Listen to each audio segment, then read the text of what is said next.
সম্মানিত শ্রোতা মণ্ডলী, মহাগ্রন্থ আল কোরআনের ধারাবাহিক তাফসিরে আজকে ইনশাআল্লাহ আমরা পবিত্র কোরআনের সূরা আল ইমরানের 133 নম্বর আয়াত নিয়ে আলোচনা করব।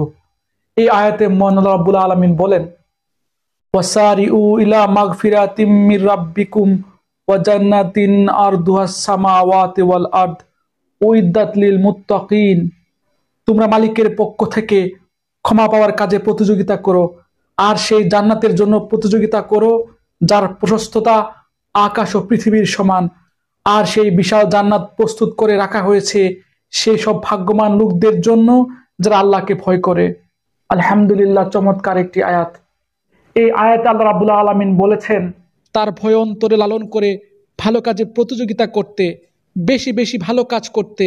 যে সকল ইমানদাররা সৎকর্মে অগ্রবর্তী হবে তাদের জন্য তিনি পুরস্কার স্বরূপ জান্নাত রেখেছেন, যে জান্নাতের বিবরণ দিয়ে আল্লাহ রাব্বুল আলামিন পবিত্র কোরআনে বলেন, মুমিন বান্দাদের মৃত্যুর পরবর্তী জীবনে জান্নাতে চিরস্থায়ী যৌবন ও অপরূপ সৌন্দর্য দান করা হবে এবং তাদের জান্নাতে জীবন কখনো শেষ হবে না।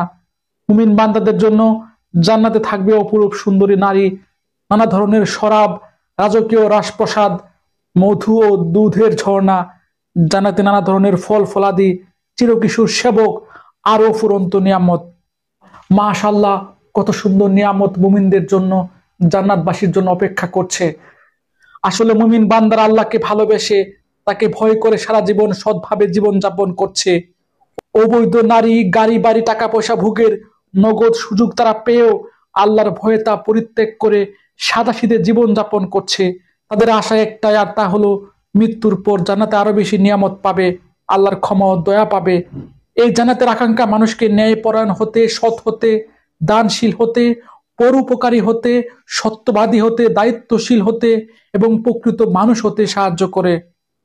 আল্লাহ রাব্বুল আলামিন আমাকে সহ আপনাদের সবাইকে সেই নিয়ামতপূর্ণ জান্নাতে যাবার প্রস্তুতি দুনিয়াতে গ্রহণ করার তৌফিক দান করুন। ভালো কাজে, সৎ কাজে অগ্রগতি হওয়ার তৌফিক দান করুন। এই প্রত্যাশা আজ এখানে শেষ করছি। ধন্যবাদ।